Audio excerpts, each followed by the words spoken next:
Everyone welcome to online physics coaching class 12 second unit lecture number 2.5।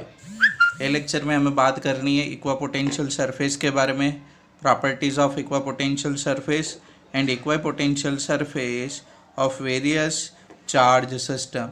तो ये तीन topic हम आज कवर करने वाले हैं, ठीक है। और इनके बाद जो नेक्स्ट लेक्चर होगा उनके अंदर हम स्टडी करेंगे relation between electric field and electric potential, फिर होगी आपकी इलेक्ट्रिक पोटेंशियल ग्रेडियंट। तो अब ये तीन टॉपिक के बारे में हमें यहाँ पे बात करनी है। चलो तो फर्स्ट लेते हैं what is इक्वा potential surface. What is इक्वा potential surface? Any surface that is the same electric potential at every point on it is called इक्वा potential surface. देखो यहाँ पे मैं आपको समझाऊँ फिर यहाँ पे लेके जाओ। मानो कि यहाँ पे एक पॉइंट चार्ज क्यू कंसिडर करूँ, तो उनसे आर डिस्टेंस पे पोटेंशियल क्या होती है आपकी के क्यू बाई आर। ये इक्वेशन आपने स्टडी किया ना। तो सेम डिस्टेंस पे यहाँ पे जाओ आर, सेम यहाँ पे आर डिस्टेंस पे जाओ, तो ये आपको सिमेट्रिसिटी देता है ना कि हर एक आर डिस्टेंस पे आपका 3 डायमेंशन में देखो हर जगह पे पोटेंशियल क्या होगा सेम। तो वो सारे पॉइंट्स को अगर मैं कनेक्ट करूँ, जो सारे पॉइंट चार्जेस से कितने डिस्टेंस पे, आर डिस्टेंस पे, तो उनकी एक सरफेस मिलेगी और वो पॉइंट पे आपकी पोटेंशियल क्या रहेगी के क्यू बाई आर। तो वो सरफेस आपकी क्या बनेगी इक्वा पोटेंशियल सरफेस, क्योंकि यहाँ पे हर एक पॉइंट पे पोटेंशियल कितना रहेगा के क्यू बाई आर। तो यहाँ पे देखो ये आपका एक पॉइंट चार्ज है, तो उनसे ये फर्स्ट वाली जो सरफेस है वो सेम डिस्टेंस पे है कि नहीं। तो ये इनके ऊपर सरफेस, ये सरफेस पे पोटेंशियल क्या रहेगा सेम। तो एक इक्वा पोटेंशियल सरफेस बन गई।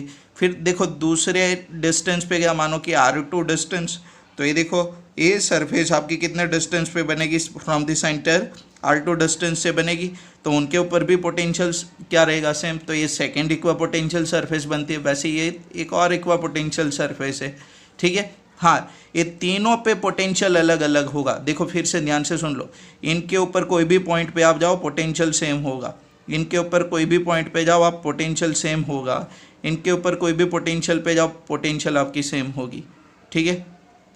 लेकिन इनके ऊपर जो पोटेंशियल होगा, इनके ऊपर जो पोटेंशियल होगा और इनके ऊपर जो पोटेंशियल होगा वो अलग अलग होगा। मानो कि इनके ऊपर पोटेंशियल वी ए बोलूँ, इनके ऊपर वी बी बोलूँ और इनके ऊपर वी सी बोलूँ, तो सबसे ज़्यादा स्ट्रॉन्गर पोटेंशियल होगी कम डिस्टेंस पे, मतलब V A will greater than V B greater than V C. Clear? ये पूरी सरफेस पे पोटेंशियल सेम, लेकिन उनसे नेक्स्ट वाली सरफेस पे पोटेंशियल क्या होगा, कम होगा। क्यों? क्योंकि उनके लिए आर आपकी बड़ी बन जाएगी, ठीक है। तो ये जो आपकी इक्वा पोटेंशियल सरफेस है, तो ये तो आपका पॉइंट चार्ज था, तो उनके लिए आपने दिखा दी।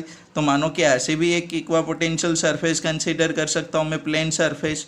तो इनके ऊपर हर एक जगह पे पोटेंशियल आपकी क्या रहेगी, सेम रहेगी, ठीक है। तो ये आपकी पोटेंशियल सेम होगी वी ए और ये वी बी। तो V A is equal to, अगर वी बी बने, यहाँ पे थर्ड पॉइंट पे वी सी लो, is equal to V C बने, ठीक है। तो ये सरफेस कौन सी बन जाएगी आपकी इक्वा पोटेंशियल सरफेस, ठीक है। क्लियर? चलो तो इनकी प्रॉपर्टीज लेते हैं, properties of equipotential surfaces. No work is done on, देखो properties of equipotential surface के अंदर first property, no work is done on moving a test charge from one point to another point on equipotential surface. देखो आपको पता है ना कि अगर चार्ज को एक पॉइंट से दूसरे पॉइंट पे लेके आपको जाना है, तो उनके लिए वर्क डन क्या होगा, W। मानो कि टेस्ट चार्ज अगर मैं, या तो कोई चार्ज है जिसको क्यू नॉट कंसिडर करूँ, तो वो क्या होगा Q not delta V. Delta V मतलब क्या होता है, potential difference between two point. तो यहाँ पे V A minus V B करूँ, तो ये दो पॉइंट पे आपकी पोटेंशियल होगी। ये आपकी सरफेस कौन सी है, इक्वा पोटेंशियल सरफेस। तो ये आपकी इक्वा पोटेंशियल सरफेस है। तो ये तो सरफेस पे, पूरी सरफेस पे हर एक पॉइंट पे पोटेंशियल क्या रहेगा, सेम। तो V A minus V B वहाँ पे क्या बनेगा, सेम। तो V A is equal to V B होगा भाई साहब, तो ये जीरो बनेगा, तो वर्क डन क्या होगा, जीरो। समझ में आ कि नहीं? It means no work done is work done on a moving test charge from one point to another point on equipotential surface. अगर ए पॉइंट से आपको यहाँ पे जाना है, ए पॉइंट से ए सरफेस पे कोई भी पॉइंट पे जाना है, आपको कोई वर्क डन वहाँ पे होगा नहीं। क्लियर? अब देखो अगर यहाँ से यहाँ पे जाना है आपको, तो एक इक्वा पोटेंशियल सरफेस से आप कहाँ पे जाओगे, दूसरी इक्वा पोटेंशियल सरफेस पे, तो वहाँ पे वर्क डन रिक्वायर्ड होगा। लेकिन ये पूरी सरफेस पे आप कहीं पे भी घूम लो, ठीक है। आप पूरी सरफेस पे कहीं पे भी घूम लो, आपका वर्क डन क्या होगा, 0। Clear, there will no need of any work done. Second point, electric field is always normal to the equipotential surface at every point. देखो ये आपके एक इक्वापोटेंशियल सरफेस है ना, और ये आपका प्लस क्यू चार्ज है, ठीक है। तो प्लस क्यू का या इलेक्ट्रिक फील्ड कौन से डायरेक्शन में, आउटवर्ड डायरेक्शन में। तो आप देखो यहाँ पे हर एक पॉइंट पे आपकी ये जो इलेक्ट्रिक फील्ड लाइन है वो और इनकी जो इक्वापोटेंशियल सरफेस है वो एक दूसरे से क्या है, परपेंडिकुलर है कि नहीं, ठीक है। ये देखो एक दूसरे से क्या है वहाँ पे परपेंडिकुलर है। क्लियर, समझ में आ कि नहीं। तो देखो अगर परपेंडिकुलर नहीं होती तो क्या होता, तो उनके लिए देखो तो आप यहाँ पे अगर मैं परपेंडिकुलर इलेक्ट्रिक फील्ड नहीं होगी वहाँ पे तो क्या होगा, देखो यहाँ पे मानो कि ये आपकी ना एक इक्वापोटेंशियल सरफेस है, ठीक है। और ये सरफेस पे आपका जो इलेक्ट्रिक फील्ड है ये पर्टिकुलर पे, तो मानो कि वो ऐसे क्रॉस में, तो देखो ये सरफेस के साथ थीटा एंगल बनाएगी, तो इनके दो कंपोनेंट निकलेंगे, इनकी डायरेक्शन में एक ई कॉस थीटा निकलेगा और एक ये क्या होगा, ई साइन थीटा। क्लियर, चलो तो अब मैं ना यहाँ पे आपको एक्सप्लेन करता हूँ कि ये ई कॉस थीटा से ना वहाँ पे वर्क डन होगी कैसे। तो देखो यहाँ पे, ठीक है। तो आपको एक इक्वेशन याद है, W is equal to Q delta V, और ये जो डेल्टा वी था वो किसके बराबर था, माइनस वहाँ पे था R2P E dot D R. अब देखो अगर माइनस साइन भूल जाओ तो यहाँ पे डॉट प्रोडक्ट हटाओ तो मैं क्या लिखता हूँ, E D R cos theta लिखना होगा कि नहीं मुझे। अगर यहाँ पे थीटा आपका नॉन जीरो होगा, ठीक है, थीटा आपकी जीरो होगी तो कॉस जीरो क्या हो जाएगा, 1, maximum work done. Non zero होगा तो उनके दो कंपोनेंट, ठीक है, E cos theta and E sine theta.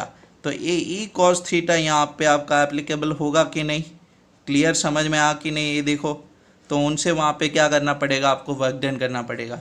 लेकिन अगर मैं बोलूँ कि किसी तरह से ये थीटा आपका क्या बन जाए 90 डिग्री, तो कॉस 90 क्या हो जाएगा, कॉस 90 जीरो होगा, तो ये पूरा टर्म्स आपका जीरो हो जाएगा, तो वर्क डन आपकी क्या हो जाएगी, जीरो, जो आपके प्रीवियस पॉइंट से मैच करती है, ठीक है। There is no need of any work done to moving charge on equipotential surface. तो ये सपोर्ट करेगी उनको और ये इनसे क्या करेगी, कॉन्ट्रैक्ट करवाती है, ठीक है, वहाँ पे कॉन्ट्राडिक्शन क्रिएट करवाती है।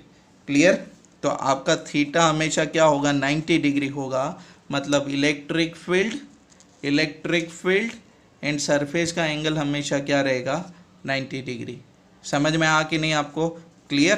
क्यों, क्योंकि अगर 90 डिग्री नहीं होगा, ठीक है, या तो 0 भी डिग्री हो, ठीक है, तो इनका ये हॉरिजॉन्टल कंपोनेंट बनता है और उनकी वजह से वहाँ पे आपको क्या मिलेगा, वर्क डन मिलेगा।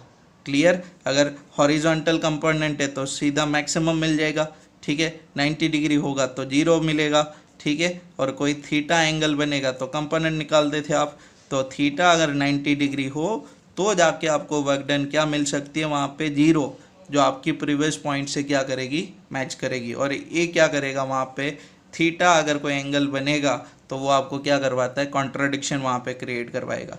क्लियर, समझ में आ कि नहीं। चलो नेक्स्ट, फिर देखो next, equipotential surface are closer together in the region of strong field. जहाँ पे आपकी स्ट्रॉन्ग फील्ड होगी वहाँ पे आपकी दो इक्वापोटेंशियल सरफेस के बीच में जो डिस्टेंस होती है ना वो कम होगी। देखो यहाँ पे तो आपकी जो इक्वापोटेंशियल सरफेस है ना, ये देखो यहाँ पे अलग अलग इक्वापोटेंशियल सरफेस है कि नहीं, तो ये जो डिस्टेंस होगा ना, distance between two equipotential surface, वो क्या होगा, कम बन जाएगा, ठीक है। अगर मैं डी आर डिस्टेंस बोलूँ तो ये डिस्टेंस स्ट्रॉन्ग फील्ड के अंदर कम होगी, और जैसे फील्ड आपकी ज़्यादा वीक बनती जाएगी तो वहाँ पे सेपरेशन ज़्यादा होता है। मतलब देखो ये स्ट्रॉन्ग रीजन होता है ना फील्ड का, ठीक है, तो देखो यहाँ पे ऐसे होगी, ये देखो यहाँ पे सेपरेशन कम है कि नहीं, है ना। फिर जैसे ही दूर जाएगी ना ये सेपरेशन बढ़ गया, फिर इनसे एक और ऐसे नेक्स्ट बनेगी, फिर से सेपरेशन बढ़ जाएगा, फिर इनसे नेक्स्ट और बनेगी, और ज़्यादा सेपरेशन होगा। क्लियर, तो ये आपका पॉइंट है वहाँ पे। चलो, और इनकी एक इक्वेशन आगे जाके हम स्टडी करेंगे कि E is equal to D V divide by D R, जहाँ पे डी आर क्या होगा, आपका distance between two equipotential surface. तो मैं ऐसे लिख सकता हूँ कि D R is equal to D V by R, sign को मैंने नेगलेक्ट किया, यहाँ पे नेगेटिव साइन, ठीक है, और रिडक्शन दिखा दे पोटेंशियल। तो अगर E आपकी स्ट्रॉन्गर होगी तो distance between to equipotential surface क्या होगा, कम होगा, सीधी बात है। फिर देखो इनसे नेक्स्ट एक पॉइंट है, मैं यहाँ पे साथ में करवा देता हूँ कि आपकी जो दो इक्वा पोटेंशियल सरफेस होगी, ठीक है, तो वो एक दूसरे को कभी कट नहीं करेगी, जैसे आपकी फील्ड लाइन क्रॉस नहीं करती थी, ठीक है। No two equipotential surfaces can intersect each other। दो इक्वा पोटेंशियल सरफेस कभी एक दूसरे को कट नहीं करेगी। अगर एक दूसरे को दो इक्वा पोटेंशियल सरफेस कट करेगी, इट मीन्स वहाँ पे जो फील्ड होगा उनकी दो डायरेक्शन होगी, जो आपको भी पता है कि जो प्रैक्टिकली पॉसिबल नहीं है, ठीक है। चलो अभी हमें अलग अलग चार्जेस सिस्टम है उनकी इक्वा पोटेंशियल सरफेस को देखना है, ठीक है। चलो next topic, इक्वा potential surface of various charge system, कि अलग अलग चार्ज सिस्टम है उनकी इक्वा पोटेंशियल सरफेस कैसे होगी। जैसे आपने फील्ड लाइन ड्रॉ किया था ना, वैसे ही यहाँ पे हमें एक्सप्लेन करना है। तो फर्स्ट कौन है, equipotential surface of a positive point charge, ठीक है। तो अगर एक पॉजिटिव पॉइंट चार्ज होगा तो उनकी इक्वा पोटेंशियल सरफेस देखो ये वाली। अब देखो कि मैं यहाँ पे आपको एक क्लियर करूँ कि यहाँ पे जो डिस्टेंस होगा ना, इनिशियल जो सरफेसेस होगी ना, तो ये सारी सरफेसेस इक्वल डिस्टेंस पे नहीं रहेगी। यहाँ पे एक इनकी और जो एक इक्वा पोटेंशियल सरफेस ड्रॉ करूँ, या तो ये जो डिस्टेंस है वो इनिशियली कम रहेगा, और जैसे ही सरफेस आपकी आगे जाती जाएगी ना, तो ये जो डिस्टेंस होगा वो ज़्यादा बनता जाता है, ठीक है, क्योंकि वहाँ पे फील्ड उनकी वीक बनती जाएगी। तो अगर मैं इनको DR1 बोलूँ और ये सेपरेशन DR2 बोलूँ, तो DR2 क्या होगा, ग्रेटर देन DR1 होगा। क्लियर, कि जहाँ पे फील्ड आपकी वीक होगी वहाँ पे दो इक्वा पोटेंशियल सरफेस के बीच में डिस्टेंस क्या होगा, कम होगा। फिर देखो यहाँ पे नेक्स्ट आपकी चार्ज है equipotential surfaces of two equal and opposite point charges, ठीक है। क्लियर, एक पॉजिटिव और सेम अमाउंट का एक नेगेटिव, मतलब मैं सिंपल बोलूँ तो एक कौन है, इलेक्ट्रिक डाइपोल। तो डाइपोल के बीच में यहाँ पे देखो इनसे राइट और इनसे लेफ्ट में फील्ड की इंटेंसिटी ना सबसे ज़्यादा स्ट्रॉन्गर होती है, और जैसे ही ये वाली साइड पे जाओगे ना फील्ड और स्ट्रॉन्गर बनता जाएगा। तो यहाँ पे देखो ये दो फील्ड लाइन का सेपरेशन कम है कि नहीं, ठीक है, और ये वाली साइड पे सेपरेशन ज़्यादा है।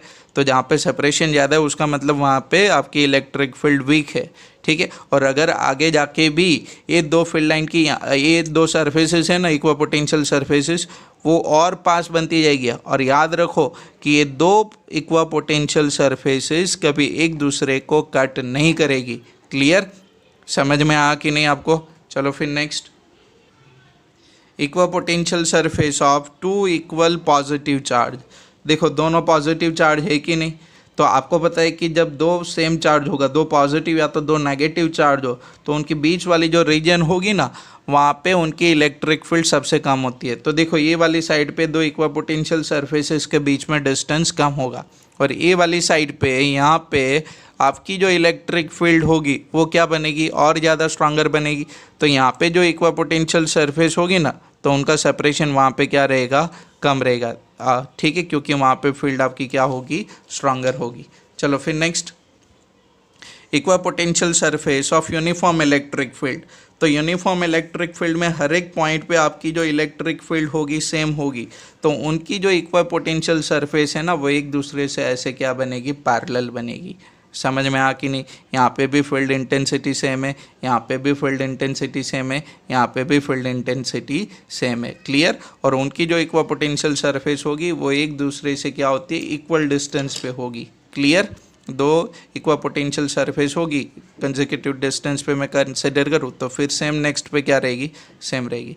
तो ये आपकी यूनिफॉर्म इलेक्ट्रिक फील्ड की क्या बनेगी, इक्वा पोटेंशियल सरफेसेस बनेगी। क्लियर, समझ में आ कि नहीं, पैरेलल होगी एक दूसरे से। क्लियर, चलो तो फिर नेक्स्ट टॉपिक डिस्कस करेंगे। ओके, चलो bye, have a good day.